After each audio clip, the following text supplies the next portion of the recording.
Hello' everyone. আজি এই ভিডিঅ'ত আমি ক্লাছ 10ৰ যি ছ'চিয়েল ছায়েন্স আছে, ছ'চিয়েল ছায়েন্সৰ প্ৰথম খণ্ড ইতিহাস, এই ইতিহাসৰ প্ৰথম অধ্যায়ৰ কিছুমান MCQ কুৱেশ্যন এনচাৰ কৰিম। বন্দিনী ভাৰত নামৰ নাটকখনৰ ৰচক অমৰনাথ, গিৰীশ কুমাৰ, অমিত প্ৰভা, অম্বিকাগিৰি ৰায়চৌধুৰী। উত্তৰটো হ'ব অম্বিকাগিৰি ৰায়চৌধুৰী।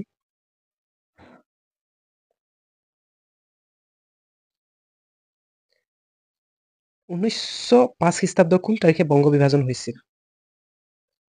ইয়াৰ উত্তৰটো হ'ব, ইয়াত দিয়া আছে 26 জানুৱাৰী, 16 অক্টোবৰ, 15 আগষ্ট, 14 মাৰ্চ। উত্তৰটো হ'ব 16 অক্টোবৰ।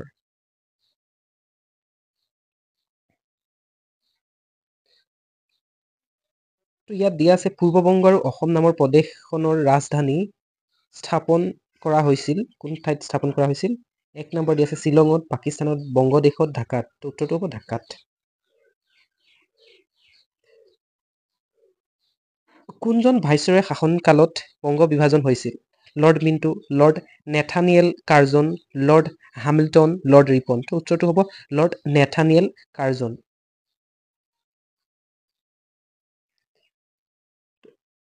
ভাৰতীয় জাতীয়তাবাদৰ প্ৰাণকেন্দ্ৰ বুলি কোন ঠাইক অভিহিত কৰা হয়? তো ইয়াত জাতীয়তাবাদৰ জাগৰণ পোনপ্ৰথমে ক'ত হৈছিলে বা প্ৰাণকেন্দ্ৰ কোন বুলি কৈছিলে ভাৰতীয় ব্ৰিটিছ শাসনকালত? তো ইয়াত দিয়া আছে অপশ্যন দিল্লী, বাংলাদেশক, বংগদেশক, ঢাকাক। তো ইয়াৰ উত্তৰটো হ'ব বংগদেশ। বংগদেশতেই এই জাতীয়তাবাদৰ সূচনা হৈছিলে। ইয়াৰ নেক্সট কুৱেশ্যনটো হৈছে,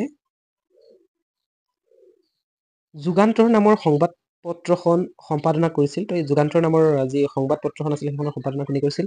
অমৃতলাল, ভূপেন্দ্ৰনাথ দত্ত, অৰবিন্দ ঘোষ, মহিৰাম বসু। তো ইয়াৰ উত্তৰটো হ'ব ভূপেন্দ্ৰনাথ দত্ত।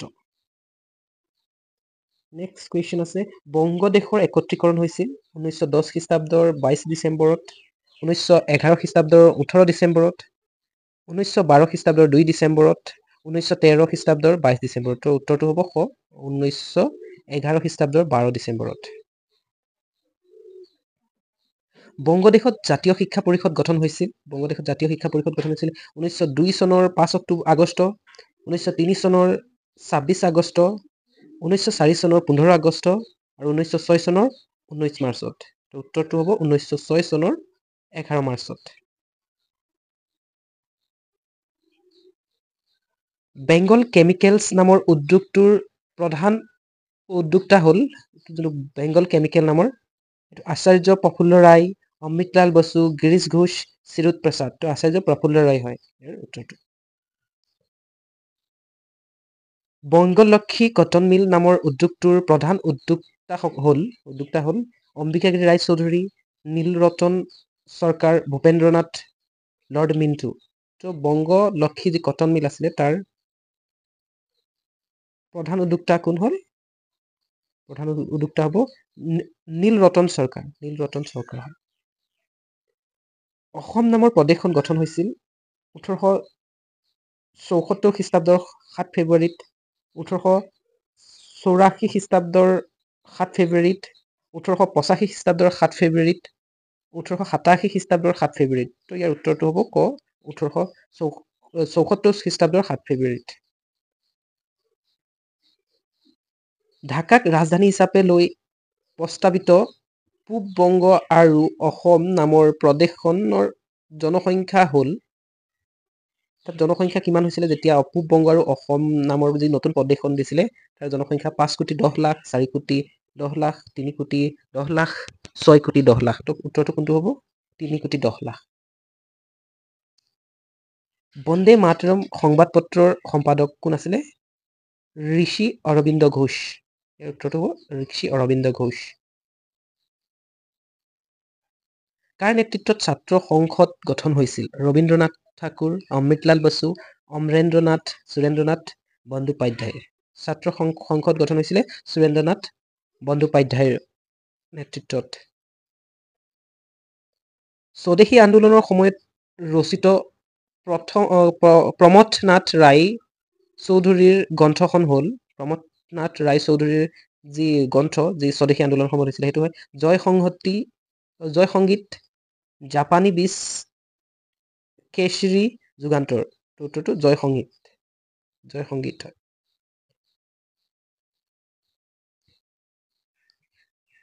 তো ইয়ালৈকে আছিলে এটা MCQ আৰু এতিয়া ইয়াৰ পৰা কিছুমান কুৱেশ্যন এনচাৰ হয়। ইয়াৰ MCQ আকাৰতো দিব পাৰে বুলি, কিন্তু কুৱেশ্যন আকাৰত দিছো যিহেতু টাইম বেছি যায় MCQবোৰ চাই থাকি, তো সেইকাৰণে আমি উত্তৰবিলাক চাম। বন্দে মাতৰম বোলা গীতটিৰ ৰচক কোন আছিল? বংকিম চন্দ্ৰ চেটাৰ্জী, এইটো জানোৱেই। কাৰ কাৰ্যকালত বংগ বিভাজন আঁচনিখন কাৰ্যকৰী কৰা হৈছিল? লৰ্ড কাৰ্জনৰ দিনত। কোনখন আইনৰ দ্বাৰা বংগদেশৰ গভৰ্ণৰজনক গভৰ্ণৰ জেনেৰেল পদলৈ উন্নীত কৰা হৈছিল? তো ইয়াত ভাৰত পৰিষদ আইন। লৰ্ড মিণ্টন কোন আছিল? ব্ৰিটিছ ভাৰতবৰ্ষৰ এজন ভাইচৰয় আছিল। ঢাকা, চট্টগ্ৰাম আৰু ৰাজশ্বাহী এই তিনিটা সংমণ্ডলৰ সৰ্বমুঠ এলেকা কিমান আছিলে?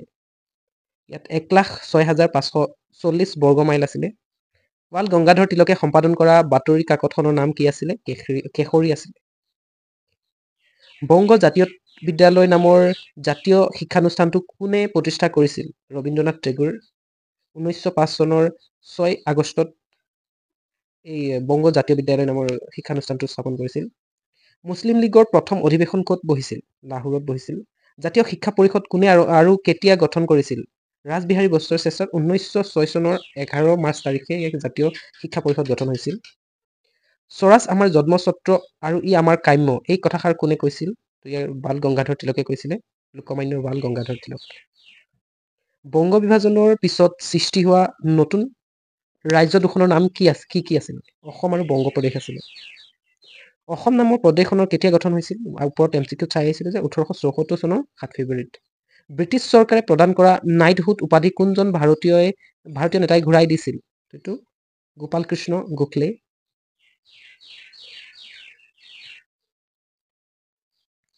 পূৰ্ববংগ আৰু অসম নামৰ প্ৰদেশখনৰ ৰাজধানী ক'ত স্থাপন কৰা হৈছিল? ঢাকাত। কোনে সুবিখ্যাত বংগমাতা ছবিখন অংকন কৰিছিল? অনবীন্দ্ৰনাথ ঠাকুৰে। স্বদেশী আন্দোলনৰ সময়ত সৰ্বমুঠ কিমানখন জাতীয় বিদ্যালয় গঢ়ি উঠিছিল? ইয়াত সৰ্বমুঠ 62খন মাধ্যমিক আৰু 3000খন প্ৰাথমিক জাতীয় বিদ্যালয় গঢ়ি উঠিছিল। স্বদেশী আন্দোলনৰ সময়ত ৰচিত বংগলক্ষ্মী ব্ৰত কথা গ্ৰন্থখনৰ গ্ৰন্থকাৰ কোন আছিল? ইয়াত আছিলে ৰামেন্দ্ৰ সুন্দৰ ত্ৰিবেদী। স্বদেশী আন্দোলনৰ সময়ত ৰচিত নব্য ভাৰত গ্ৰন্থৰ গ্ৰন্থকাৰ কোন আছিল? ইয়াত কাৰ্তিক চন্দ্ৰ দাসগুপ্ত আছিলে। জয় সংগীত নামৰ গ্ৰন্থখন কোনে ৰচনা কৰিছিল? প্ৰমথ নাথ ৰায়চৌধুৰী। নৱগঠিত পূৰ্ববংগ আৰু অসমৰ মুঠ জনসংখ্যা কিমান আছিলে? 31 নিযুত। কিমান চনত আৰু ক'ত জাতীয় শিক্ষা পৰিষদ গঠন কৰা হৈছিল? 1906 চনৰ 15 আগষ্টত কলকাতাত হৈছিলে। 1905 চনত বেনাৰছত অনুষ্ঠিত হোৱা কংগ্ৰেছৰ বাৰ্ষিক অধিৱেশনত কোনে সভাপতিত্ব কৰিছিল? উত্তৰটো হৈছে গোপাল কৃষ্ণ গোখলে। 1908 চনৰ ডিচেম্বৰ মাহত দেশান্তৰিত কৰা দুজন আগশাৰীৰ নেতাৰ নাম লিখা। কৃষ্ণ কুমাৰ মিত্ৰ আৰু অশ্বিনী কুমাৰ দত্ত। বাল গংগাধৰ তিলকৰ মানুহ আছিল? মহাৰাষ্ট্ৰ। হৰি সৰ্বোত্তম ৰাও ক'ৰ মানুহ আছিল? অন্ধ্ৰপ্ৰদেশৰ। চিদাম্বৰম পিল্লাই ক'ৰ মানুহ আছিল? মাদ্ৰাজৰ। এইবোৰ ইমান তেনেকে নাহে, ক'ৰ মানুহ আছিল এইবোৰ নাহে, জাষ্ট আমি জানি থবৰ কাৰণে এইবিলাক চাইছো। কাৰ নেতৃত্বত কলিকতাত জাতীয় কলেজ স্থাপন কৰা হৈছিল? অৰবিন্দ ঘোষৰ নেতৃত্বত। বংগভংগ আঁচনি বিৰোধিতা কৰা এজন বঙালী জাতীয়তাবাদী ৰাজনৈতিক নেতাৰ নাম লিখা। তো সুৰেন্দ্ৰনাথ বেনাৰ্জী। কিমান চনত লৰ্ড কাৰ্জনে পূৰ্ববংগ আৰু অসম নামে এখন নতুন প্ৰদেশ গঠন কৰিছিল? 1905 চনৰ 20 জুলাইত, যেতিয়া বংগভংগ কৰিছিল কাৰ্যকৰী সেইদিনাখন। বংগভংগ বিৰোধী আন্দোলনৰ সময়ত হোৱা ৰুছ আৰু জাপানৰ যুদ্ধত কোনে জয়লাভ কৰিছিল? জাপানে জয়লাভ কৰিছিল। 1904 চনৰ পৰা 5 চনত চলি আছিল সেই যুদ্ধ। কি অপৰাধত ব্ৰিটিছ চৰকাৰে ক্ষুদিৰাম বসুক ফাঁচি দিছিল? এজন ব্ৰিটিছ বিষয়াক হত্যা কৰিবলৈ চেষ্টা কৰাৰ অপৰাধত 1908 চনত ক্ষুদিৰাম বসুক ফাঁচি দিছিল। কোনটো ৰাজনৈতিক সংগঠন গঢ়ি তোলাত লৰ্ড মিণ্টুৱে মুছলমানসকলক সহায় কৰিছিল? মুছলিম লীগ গঠন কৰাত। জন মাৰ্লি কোন আছিল? ভাৰতৰ পৰিক্ৰমা মন্ত্ৰী আছিল। কাৰ নেতৃত্বত 1906 চনৰ 1 অক্টোবৰত এটি মুছলমান সজাতি দলে চিমলাত ভাইচৰয় লৰ্ড মিণ্টুৰ লগত গোপন আলোচনাত মিলিত হৈছিল? কৰ্ণেল ডানলপ স্মিথৰ নেতৃত্বত। হিন্দুসকলৰ মাজতে বিভাজনমুখী ৰাজনীতিৰ প্ৰৱৰ্তনৰ কথা চিন্তা কৰা ভাৰত পৰিক্ৰমা মন্ত্ৰীজনৰ নাম কি আছিল? লৰ্ড হেমিল্টন আছিল। কোনে আৰু কাৰ নেতৃত্বত অৰুণডেল সমিতি গঠন কৰিছিল? লৰ্ড মিণ্টুৱে ছাৰ এটি অৰুণডেলৰ নেতৃত্বত 1906 চনত। কোনটো ধ্বনিক বংগদেশত অবৈধ ঘোষণা কৰা হৈছিল? বন্দে মাতৰম। কাৰ শাসন কালছোৱাক ভাৰতবৰ্ষত মুছলমান সাম্প্ৰদায়িক ৰাজনীতিৰ বীজ গজালি ওলোৱা যুগ বুলি কোৱা হৈছিল? Lord Minto. কাৰ শাসন কালছোৱাক ভাৰতবৰ্ষত মুছলমান সম্প্ৰদায়ৰ ৰাজনৈতিক বীজ সিঁচাৰ যুগ বুলি কোৱা হয়? Lord Curzon. এইটো বীজ সিঁচাৰ যুগ হয় লৰ্ড কাৰ্জন আৰু বীজ গজালি মেলা যুগ হয় লৰ্ড মিণ্টো। এইটো মনত ৰাখিব। বংগভংগ আঁচনি বাতিল কৰাৰ আগতে ব্ৰিটিছ ভাৰতৰ ৰাজধানী কলিকতাৰ পৰা কলৈ স্থানান্তৰিত হৈছিল? দিল্লীলৈ। বংগভংগ আঁচনি বিৰোধী আন্দোলনৰ প্ৰাথমিক কাৰ্যসূচীসমূহ কি কি আছিল? হৰতাল, সভা, শোভাযাত্ৰা আৰু ৰাখী বন্ধন ইত্যাদি আছিলে। বংগ বিভাজনৰ সময়ত কোন দুজন ইংৰাজ বিষয়াই লৰ্ড কাৰ্জনক সহায় কৰিছিল? মধ্যপ্ৰদেশৰ মুখ্য আয়ুক্ত এণ্ড্ৰু ফ্ৰেজাৰ আৰু আন এজন অসমৰ মুখ্য আয়ুক্ত জন ব্ৰামফিল্ড ফুলাৰ। ঐতিহাসিক বংগভংগ বুলিলে কি বুজা? বংগদেশক দ্বিখণ্ডিত কৰা আৰু খণ্ডিত একাংশৰ অসমৰ সৈতে সংলগ্ন কৰাৰ প্ৰক্ৰিয়াটোক ঐতিহাসিক বংগভংগ বুলি জনা যায়। 1765 চনত স্বাক্ষৰিত এলাহাবাদ সন্ধিৰ যোগেদি বংগ প্ৰদেশত অন্তৰ্ভুক্ত হোৱা অঞ্চল কেইটা কি কি? বংগ, বিহাৰ আৰু উৰিষ্যা। 1874 খ্ৰীষ্টাব্দৰ 7 ফেব্ৰুৱাৰী তাৰিখে নৱগঠিত অসম নামৰ প্ৰদেশত আন আন ঠাইৰ লগতে ব্ৰহ্মপুত্ৰ উপত্যকাৰ কোন কেইখন জিলা অন্তৰ্ভুক্ত কৰা হৈছিল? গোৱালপাৰা, কামৰূপ, নগাঁও, দৰং, শিৱসাগৰ, লখিমপুৰ। বংগৰ জাতীয় বিদ্যালয়ৰ আৰ্হিত দেশৰ বিভিন্ন ঠাইত গঢ়ি উঠা কেইখনমান বিদ্যালয়ৰ নাম লিখা।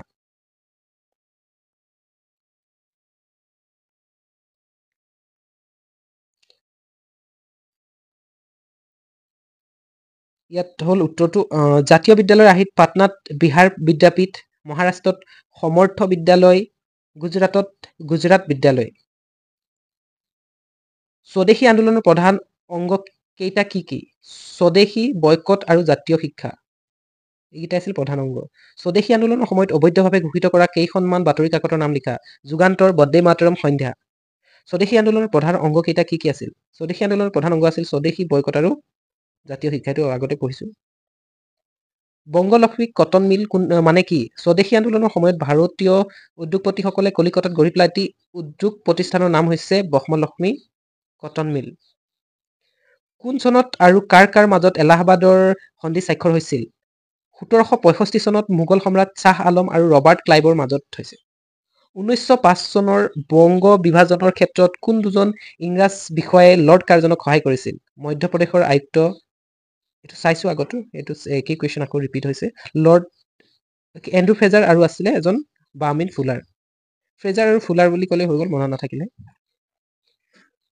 বেংগল কেমিকেলছ নামৰ উদ্যোগ প্ৰতিষ্ঠানটোৰ উদ্যোক্তা কোন আছিল? কিমান চনত এই উদ্যোগটো মুকলি কৰিছিল?